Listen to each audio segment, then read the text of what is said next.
Welcome to r/relationships. Today we have two stories. One deals with a woman who was not ready to make a commitment and now is. Update after the comments. One deals with a kinda weird, possibly scary situation. If you like this content, please like and subscribe. Story number 1. When should I, 34 female, tell him, 42 male, I want to try again, willing to move, and how?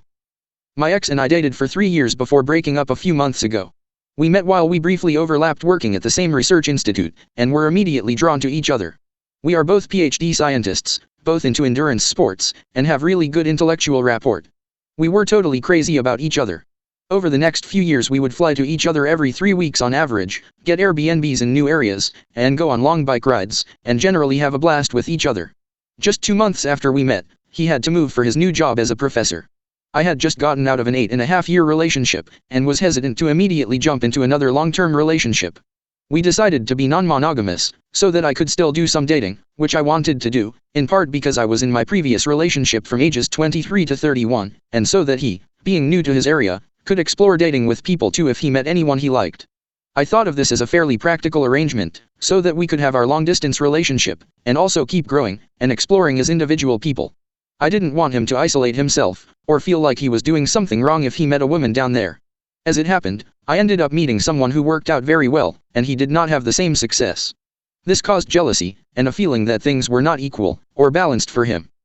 I was a perfectionist who was afraid to try things for fear of failure. He was enthusiastic about new things, and had a great sense of fun. In the course of some initial fighting we came to understand that our Myers-Briggs types were totally opposite. He is an ENFPT, I am an ISTJA. Usually, the fights we had over the course of the relationship stemmed from our differences in the NF/ST contrast. I would say something I meant literally, he would infer, often wrongly, why I said it. I would make a decision based on objective criteria/facts, he would presume that my decisions reflected my feelings. As is common for couples at distance, we communicated a lot through text, and this is of course a poor medium for any kind of emotional content, making our communication snafus even worse. We also learned that we had different love languages. His were physical touch, and quality time, making long distance very difficult. Mine were acts, words, and gifts. I found distance to be relatively easy, which made him feel that I didn't miss him, or want to be with him in the same place, but see below. He finally ended things a few months ago, citing primarily distance. He had said before that he could deal with being non-monogamous, but hated that someone else got to see me essentially whenever he wanted, while our time was so limited. He said he had given a lot of thought to whether my no longer seeing the other guy would make a difference, and that it wouldn't because we would still be at distance. We had not seen each other for a full 4 months prior to the breakup, as we had both purchased new homes, and he went through significant mental health issues during the pandemic. He specifically said he did not want to have to wait another year or two, that he was tired of waiting. The latter half of our relationship had been plagued by fights that I thought were caused by non-monogamy, but in retrospect were primarily fueled by his unhappiness about distance, which of course amplified his jealousy. He decided that what he ultimately wanted was a monogamous, local relationship. While I wasn't totally surprised on an intellectual level, the signs had been there that he was unhappy, and I had felt powerless to change things unless I quit my job, and moved to a place with much worse job prospects to be with him. The emotional impact on me was huge, and it took me weeks before I was no longer crying every day, especially just before bed. I feel like I have healed fairly well over the past few months. I've gotten past the anger, and have realized many of the things I did that contributed to our demise, and I want to apologize for them. I joined dating apps with the intent to start dating in the new year, but had noticed that even when someone meets my high standards, I have no interest in initiating contact with them, or even matching. Over the 2 weeks that I took for the holidays, I've realized that I want to try again, and that I want to spend my life with this man, and even start a family with him. We had both seen each other as our forever partners, despite not explicitly talking about it. He did not want me to feel pressured to take the career hit to be with him, and I did not want to make promises that I might not be able to keep. Now I realize that not saying these things did not save either of us any pain, and I wish I had said them, and I still feel them. I also realized that I am willing to take a less prestigious job with lower pay than I might have otherwise gone for. I'm a very achievement-driven person, and I know in some way I am trying to prove my worth, mostly to myself. Making this move could be good for me, and if he is open to it, I could spend my remaining time on Earth with the love of my life, which is worth so much more than a life of chasing trophies for self-worth. I am also not someone who has to be monogamous, or non-monogamous. I could be happy either way, and I would be happy to be monogamous with him. I have started to look at jobs in his area, and will start applying in the next few months. I hope to tell him how I feel, and that I want to try again without all the complications of our initial circumstances, both of us in new jobs, his moving away, my not being ready for long-term monogamy. On the one hand, I don't want to tell him too soon, since I may not get an offer soon or at all, and I don't want to prevent him from healing and moving on, don't want to keep him waiting again. If I wait until I get an offer in hand, there will be a concrete way forward, so he will not have to wait to see if it works out. On the other hand, if he knows or feels there is no chance we can start again, or will be angry at me for moving to the same town, pursuing this may not be a good idea. I genuinely like his area, and have grown quite fond of it, but I am a realist/pessimist by nature, and I know that in all likelihood this won't work out because I won't get an offer, or he may have moved on, but I know I will regret it for the rest of my life if I don't tell him, and try one more time to make it work. My questions: 1. When should I tell him? 2. How should I work up to telling him? Start casually chatting first. Apologize for my part in the breakup first, and express gratitude, then see about the next part. Here's the first comment.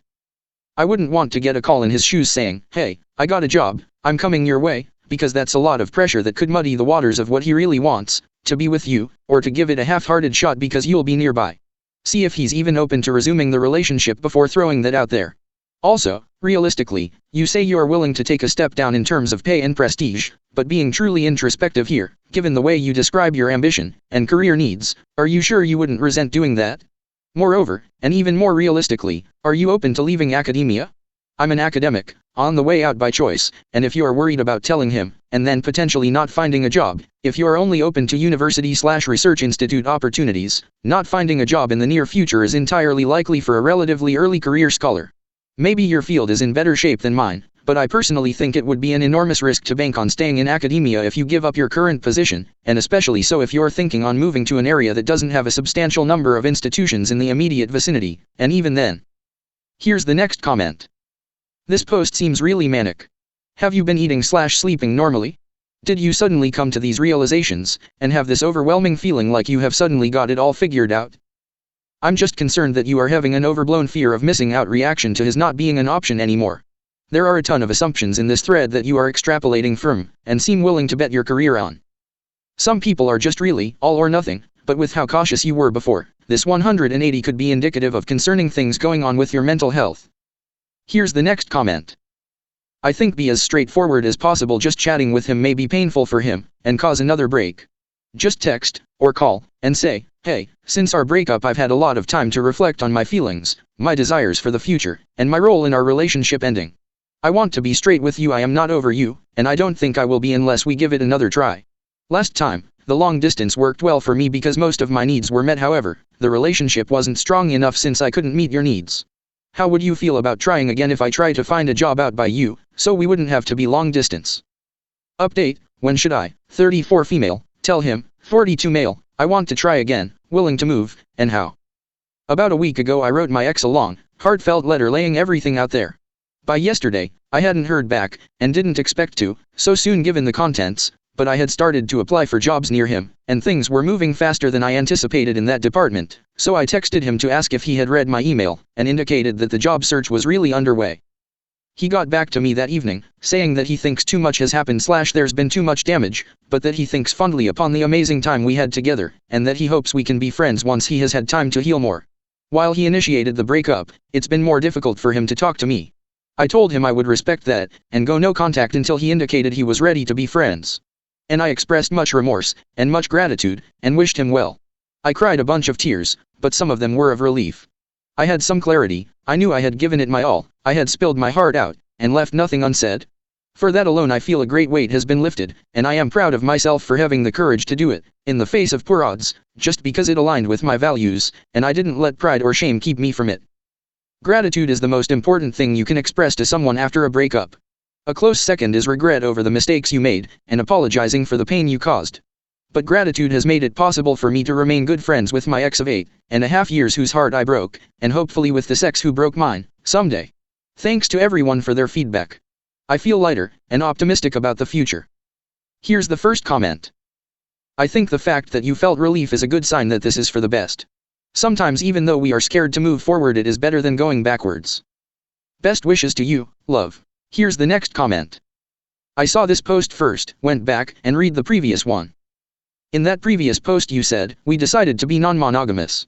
I have to ask, who initially brought that up? Oftentimes people say we did X when it was they themselves who broached the topic because it's what they wanted. Here's the next comment. I am glad you got closure. It's okay to mourn this relationship for a while. Just remember that you deserve someone who is interested in growing a relationship with you, and the unfortunate reality is, he is not. You are mindful and thoughtful and you did your best. Chin up, keep looking forward to the future. Story number 2. Crazy girl thinks I'm 27 female and engaged, talking to her boyfriend, but won't identify herself. So I received a call, and a Facebook message from someone I've never met or had contact with. Her user only said, Facebook user, no name or anything. The voicemail she gave a feminine first name, and said she was the girlfriend of the guy she's with.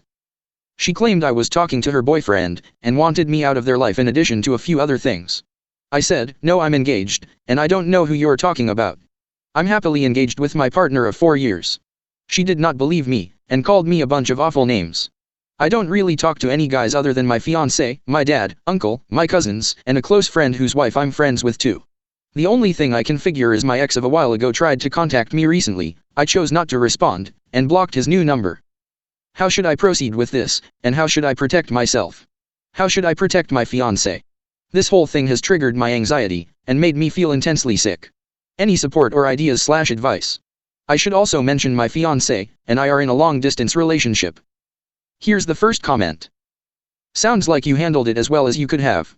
If it happens again, just reassure her that you have no idea what she is talking about, and that she has the wrong number. Hopefully it won't persist. Here's the next comment. Okay, so you don't know who she is. Wouldn't your first response be, hi ma'am, I have no idea who you are talking about cause I am engaged. Who is the person's name? That would be my first thought. You weren't even curious if the woman is talking about someone you know? Here's the next comment. Talk to your fiancé about it. Let him know what's up, and that you don't know where it's coming from. You can't control this other girl, but you can make sure that your inner circle is prepared if she starts trying to rope other people in your life into her drama. Here's the next comment. Options here are, A, your ex got caught trying to contact you, and he blamed it on you. B, your boyfriend is cheating on you with her, and she thinks you are the mistress. Or C, mistaken identity. I do suppose there could be a possible fourth explanation that your boyfriend is testing you in a really sick way, but I think that's probably the least likely of the possibilities. Any way it goes, if you haven't told your boyfriend yet, do so, and really beyond that, besides blocking her, there's really nothing to do. If she tries to contact you by any other means, record, or take screenshots, depending on the method of contact, so you can report harassment. Here's the next comment. I mean, the worst case scenario is that she's dating your boyfriend, but if she's not giving you any information, then how are you going to help her? Just block her, and tell your boyfriend about this. Actually, tell as many people as possible about this just in case something happens, or she tries to put you in a situation. Thanks for listening.